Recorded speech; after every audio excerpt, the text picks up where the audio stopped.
Regulator gates Budameru మీద ఉన్న regulator gates మీరు ఎందుకు ఎత్తాల్సి వచ్చింది? కేవలం ఆ గేట్లు ఎత్తకపోతే చంద్రబాబు నాయుడు ఇల్లు మునిగిపోతుందని, చంద్రబాబు నాయుడు ఇల్లు కాపాడుకునే దానికోసం ఆ గేట్లు ఎత్తడం, విజయవాడ నగరాన్ని పూర్తిగా ముంచేసే కార్యక్రమం చేయడం, ఇది చంద్రబాబు నాయుడు గారు చేసింది. బుడమేరు రెగ్యులేటర్, బుడమేరు నది మీద, ఆ రెగ్యులేటర్ పేరు బుడమేరు నది మీద, బుడమేరు నది మీద. నమస్తే, వెల్కమ్ టు అవర్ ఛానల్. నేను ఆదిత్య. బుడమేరు విషయంలో ప్రజలను మభ్యపెట్టేందుకు ఏపీ మాజీ సీఎం జగన్మోహన్ రెడ్డి చేసినటువంటి వ్యాఖ్యలు ఇప్పుడు సోషల్ మీడియా వేదికగా ట్రోల్ అవుతూ ఉన్నాయి. మరి ఆయన అధికారం కోల్పోయిన తర్వాత ఆయన ఏం మాట్లాడుతున్నారో ఆయనకే అర్థం కావట్లేదు అంటూ కొంతమంది నెటిజన్లు మాట్లాడుకుంటున్నారు. ఇక మరికొంతమంది అయితే అయోమయం జగన్నాథం అంటూ సోషల్ మీడియా వేదికగా ట్రోల్ చేస్తూ ఉన్నారు. మరి ఈ అంశం గురించి మాట్లాడడానికి ప్రస్తుతానికి స్టూడియోలో ఉన్నారు ప్రముఖ పొలిటికల్ అనలిస్ట్ కేవీ ప్రసాద్ గారు. సో సార్ని అడిగి మరి విషయాలు తెలుసుకుందాం. సార్ నమస్కారం. సార్ నమస్తే అండి. బుడమేరు విషయంలో ప్రజలను మభ్యపెట్టేందుకే జగన్మోహన్ రెడ్డి చేసినటువంటి వ్యాఖ్యలు ఇప్పుడు సోషల్ మీడియా వేదికగా తెగ ట్రోల్ అవుతున్నాయి.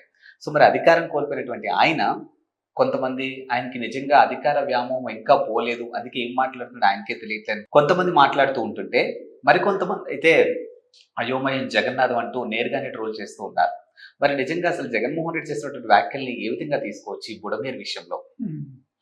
ఇప్పుడు ఒకటండి, ఇప్పుడు ఆంధ్ర రాష్ట్రంలో ఎంతోమంది విజ్ఞులు, వైద్యులు, విద్యావేత్తలు, వ్యాపారవేత్తలు, అలాగే ఎంతోమంది కళారంగానికి సంబంధించిన కళాకారులు, గొప్ప గొప్ప నటులు, నటీమణులు, అలాగే సాహితీవేత్తలు, కవులు, కళాకారులు, సో ఇలా చెప్పుకుంటా పోతే చాలా పెద్ద చాంతాడంత లిస్ట్ ఉంటుంది. అలాగే రాజకీయ దురంధరులు, అలాగే మీకు వివిధ రంగాల్లో ఎంతోమంది నిష్ఠాగ్రతులు, దేశం కోసం పోరాడిన యోధులు, పోరాట వీరులు, గొప్ప రాజకీయ దురంధరులు, అలాగే ఒక టంగుటూరి ప్రకాశం లాంటి ఒక గొప్ప వ్యక్తి, అలాగే ప్రత్యేక ఆంధ్ర రాష్ట్రం కోసం ప్రాణత్యాగం చేసిన పొట్టి శ్రీరాములు, అలాగే సంఘ సంస్కర్త గురజాడ అప్పారావు గారు, సో గొప్ప కవులు, కళాకారులు ఉన్న రాష్ట్రంలో సో ఇటువంటి ఒక వ్యక్తి అసలు ఉన్నాడు అంటేనే ఇది అతిశయోక్తి అనే కన్నా అసభ్యంగా ఉంది, నీచంగా ఉంది, నికృష్టంగా ఉంది. అసలు ప్రతిరోజు ఇతన్ని టీవీల్లో చూస్తున్నా, లేకపోతే పేపర్లో చూస్తున్నా, లేకపోతే అతని యొక్క ఇటువంటి సంభాషణలు చూసినప్పుడు కూడా చాలామంది తుగ్లక్ అంటున్నారు. డెఫినెట్గా ఇతను తుగ్లక్ అవుతే కాదు, Tughlaq has got a better quality than this fellow. ఎందుకంటే తుగ్లక్తో పోల్చేదానికి కూడా ఇతను అర్హుడు కాదు. తుగ్లక్ ఏదైనా కొన్ని తుగ్లక్ పనులు చేసినా కూడా అతను చాలా మంచి పనులు కొన్ని చేశాడు. కానీ ఇతని వ్యవహార శైలి చూస్తే అసలు తుగ్లక్ కాదు కదా. ఈ ప్రపంచంలోనే మీరు చూసుంటారు, కొన్ని ఇంగ్లీష్ సినిమాల్లో చూసినప్పుడు ఆ ఏలియన్స్ ఏదో వచ్చి అటాక్ చేస్తుంటుంటే కూడా వీళ్ళ సిస్టంలో అడుగుతూ ఉంటే system it is unknown species అని చెబుతూ ఉంటుంది. అంటే ఇది ఏదో నాకు పరిచయం లేని జంతువు, పరిచయం లేని ఇది ఒక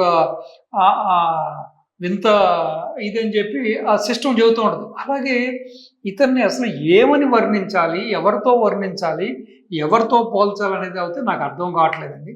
ఇతను డెఫినెట్గానే అన్నోన్ స్పీసీయే. ఇటు మనిషా, ఇటు జంతువా అన్నది కూడా నాకు అర్థం కావట్లేదు. అసలు మరి ఇటువంటి వ్యక్తిని ఇంకా ఆరాధిస్తున్నారు ఏపీలో, ఇటువంటి వ్యక్తిని పూజిస్తున్నారు, ఇటువంటి వ్యక్తిని ఏదో వాళ్ళు ఒక రోల్ మోడల్గానో, ఒక రాజకీయ నాయకుడిగానో, ఏదో ఒక పార్టీకి మాకు నాయకుడు అని చెప్పి మరి ఇతను వెనకాల తిరుగుతున్న వాళ్ళని కూడా ఏమనుకోవాలో అసలు వాళ్ళ విజ్ఞతకి, వాళ్ళ సంస్కారానికి వదిలేద్దాం మనం. సో రెండోది, మొదటి 50 గంటల తర్వాత, ఈ యొక్క విపత్తు జరిగిన 50 గంటల తర్వాత అతను నిద్ర లేచి బయటకు వచ్చాడు. బయటకు వచ్చిన తర్వాత మాట్లాడిన మాటలు ఏంటంటే, ఈ బుడమేరుకి గేట్లు ఎత్తేసాడు చంద్రబాబు నాయుడు గారు అన్నాడు.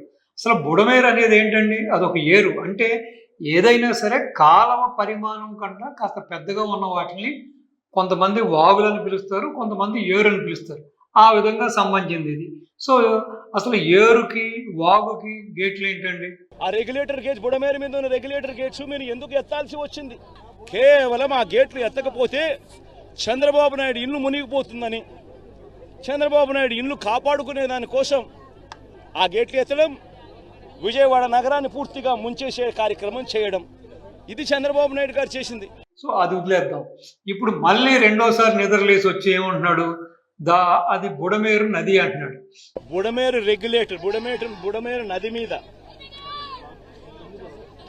ఆ రెగ్యులేటర్ పేరు బుడమేరు నది మీద, బుడమేరు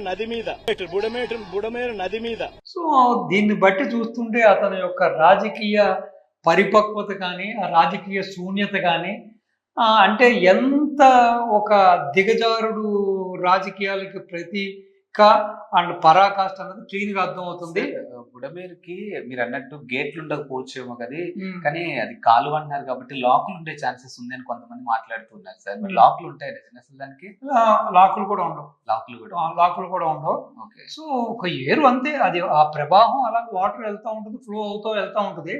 సో రెండోది ఏంటంటే వీళ్ళ హయాంలో ఆ బుడమేరును కూడా చాలా మంది రాజకీయ నాయకులు కానీ, కొంతమంది వాళ్ళ కార్యకర్తలు కానీ, కొంతమంది ప్రజలు కూడా దాన్ని కూడా కబ్జా చేయడం జరిగింది. అదే విధంగా చాలా చోట్ల బుడమేరు వచ్చి చిన్నదైపోయింది, కొంచెం పూడికలు వచ్చాయి. అలాగే దాంట్లో కూడా ఆ గుర్రపు డెక్క అంటారు, అది కూడా చాలా ఎక్కువగా వచ్చి చేరింది. సో అలాగే తన హయాంలోనే ఆ బుడమేరుకు అక్కడక్కడ కూడా ఆ గట్లు ఏదవుతానో వీక్ అయినాయి, కొన్ని ఏమో కట్ అయి ఉన్నాయి. వాటిని కూడా ఇతను సరిగ్గా అది పట్టించుకోలేదు. సో వాటిని ఏ చర్య తీసుకోలేదు. సో ప్రతి విషయానికి కూడా ఈ రోజున విజయవాడకి ఈ దుస్థితి వచ్చిందంటే కేవలం జగన్మోహన్ రెడ్డి యొక్క అసమర్థ పాలన, అస్తవ్యస్త పాలన. అంటే ఏదో చెబుతారు కదా, ఒక పిచ్చోడి చేతిలో రాయి పెడితే వాడు ఒకటి తన తల పగలగొట్టుకుంటాడు, లేకపోతే ఎదుటివాడి తల పగలగొడతారని చెబుతారు. అటువంటి ఒక వాడిని తీసుకొచ్చి తండ్రి ఏదో పెద్ద పొడిశాడు, తండ్రి ఏదో గొప్పగా చేశాడు, సో తండ్రిని మించి ఇతను తనయుడుగా మిగులుతాడు, ఇతను ఏదో మనకు చేస్తాడని చెప్పి ఆ అగ్గులు ఆలింగనాలకి, ఆ యొక్క ఆ ముద్దులకి జనాలు పడిపోయి, ఆ మాయ మాటలకు పడిపోయి ఓట్లేసిన పాపానికి, 151 సీట్లు ఇచ్చిన పాపానికి, ఈ రోజున జరుగుతున్న ప్రతి చర్య, ఈ రోజున జరుగుతున్న ప్రతి డ్యామేజ్కి, ఈ రోజున ప్రజలు పడుతున్న అవస్థలకి, వాళ్ళ పడుతున్న పాటలకి, వాళ్ళకి జరుగుతున్న నష్టానికి, ప్రాణ నష్టానికి, ఆస్తి నష్టానికి ప్రధాన కారకుడు ఈ వ్యక్తే, ఇంకెవ్వరూ కాదు.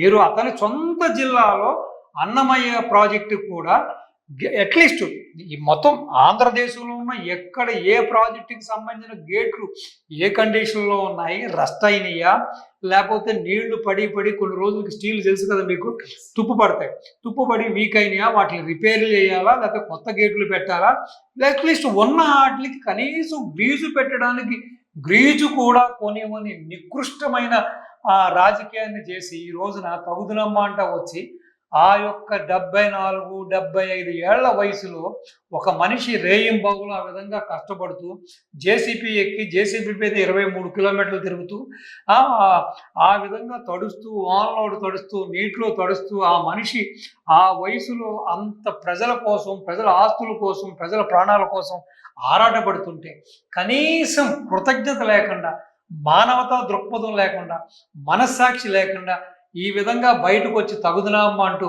ఇటువంటి చిల్లర వ్యాఖ్యానాలు చేసి ఈ విధంగా అతను పలచనైపోవడం అనేది నిజంగా అంటే అతనుకున్న అవగాహన దాన్ని చూపిస్తుంది. కనీసం నీకు తెలియనప్పుడు పక్కన ఉండడం తెలుసుకో, లేదు వచ్చి నోరు మూసుకుని ఒక మూగ జీవిలాగా, ఒక మౌన వ్రతం చేస్తున్న వాడిలాగా అట్లీస్ట్ దగ్గరికి వెళ్ళి వాళ్ళన్నా పరామర్శించు. ఇంకో విషయం కూడా, ఒక సీనియర్ వైసీపీ నాయకుడు, ఒక ఆయన తెలిసిన మిత్రుడు ఒక ఆయన చెబుతున్నాడు, వాడు బయటకు వస్తున్నాడు కానీ ఎక్కడ శవం కనపట్లేదని చెప్పి తెగ బాధపడిపోతున్నాడు. అసలు ఎక్కడైనా శవం ఉందేమో చూపించండి అంటున్నాడు, ఆ శవానందం పొందడానికి అని చెప్పి చెబుతున్నాడు ఆయన.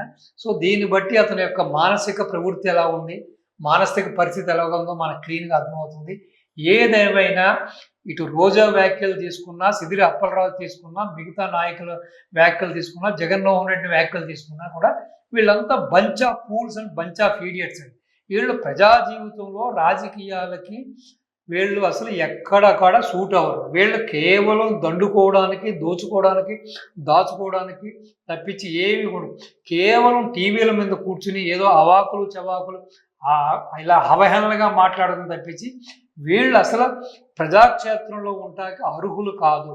ఇప్పటికైనా ప్రజలు ఏదైతే అతను 40% అని క్లెయిమ్ చేసుకుంటున్నాడో, ఏదైతే 11 సీట్స్ ఉన్నాయో ఆ ప్రజలు కూడా సిగ్గుతో తల ఉంచుకోవాలి. ఇతనికి ఓట్లు వేసిన ప్రతి ఒక్కరూ సిగ్గుతో తల ఉంచుకోవాలి. ఈ రోజు జరుగుతున్న పరిమాణాలన్నీ చూసిన తర్వాత, ఈ రోజు జరుగుతున్న ఈ దుష్ఫలితాలు చూసిన తర్వాత, ప్రజలు పడుతున్న ఇక్కట్లు అగచాట్లు చూసిన తర్వాత ఎవరైతే ఓట్లు వేశారో, ఎవరైతే ఈ రోజు కూడా చప్పట్లు తరుచుకుంటూ వాడి యొక్క అక్రమ సంపాదన ఇచ్చిన ఆ కాసుల కోసం ఈ పేటిఎం కుక్కలు ఏదైతే అవాకులు చవాకులు పేలుతున్నారో, అలాగే ఇప్పటికీ అతను ఫాలో అవుతున్నారో మా నాయకుడిని, అలాగే ఓట్లు వేసిన వాళ్ళు కూడా సిగ్గుతో తలదించుకోవాలి. సిగ్గుతో సగం చచ్చి బతకాలి వాళ్ళంతా. ఎందుకంటే ఇటువంటి నాయకుడిగా మనం ఆరాధిస్తున్నాం, ఇటువంటి వాడి వెనకాల తిరుగుతున్నాం. అసలు ఇంత నీచ నికృష్టమైన పార్టీలోనే మనం ఉన్నామని చెప్పి ఇప్పటికైనా పరివర్తన చెంది, ఇప్పటికైనా చెంపలు వేసుకుని చేసిన తప్పులకి చేసిన పాపాలకి చిచి అసలు ఇటువంటి ఒక ఫాలోవర్స్ అని చెప్పుకుంటే అసలు ప్రజలు ఏమనుకుంటున్నారో, ప్రజల్లో మనల్ని ఏ విధంగా చూస్తున్నారో, ఎంత చులకనైపోతుందో అనే ఒక కనీసం ఇంగితం లేకుండా ఇంకా వాడికి జేజేలు కొడుతూ వాడి వెనకాల తిరుగుతున్నారంటే అసలు ఈ ప్రజలు కూడా కల్పిట్సేనండి. ఇప్పటికైనా మారాలి. ఈ విధంగా ప్రజల కోసం అహర్నిశలు కష్టపడుతూ ఆహారం అందిస్తూ, పాలు అందిస్తూ,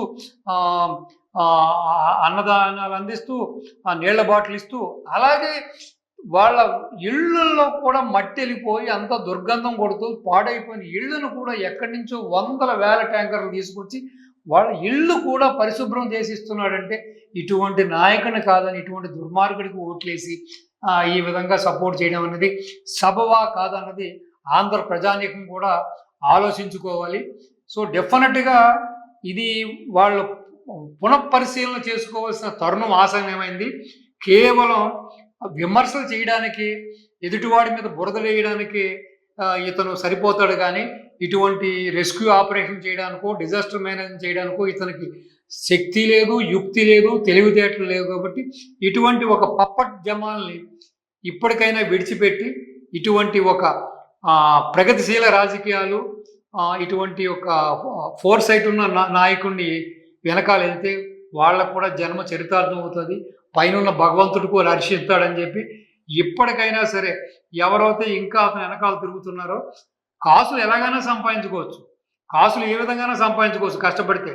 ఈ విధంగా వచ్చే కాసుల కోసం ఈ విధంగా పడి, ఈ విధంగా మానహరణం చేయడం, ఈ విధంగా లేనిపోయిన కల్పితాలు మాట్లాడి ఈ పేటీఎం కుక్కలు కూడా పరివర్తన చెంది తాము తప్పు తెలుసుకుని వాళ్ళంతా కూడా బయటకు రావాలని, ప్రజలు కూడా పరివర్తన చెందాలని, వాళ్ళు ఇష్టమైన ఐడియాలజీ బీజేపీకి వెళ్ళండి, జనసేనకి వెళ్ళండి, టీడీపీకి వెళ్ళండి, కమ్యూనిస్టులకు వెళ్ళండి, కానీ ఇంత నీచ నికృష్టమైన ఒక రాజకీయ నాయకుడి వెనకాల తిరగడం అనేది మీకే మంచిది కాదు, మీ భవిష్యత్తుకి మంచిది కాదు, మీ భావితరాలకు మంచిది కాదు.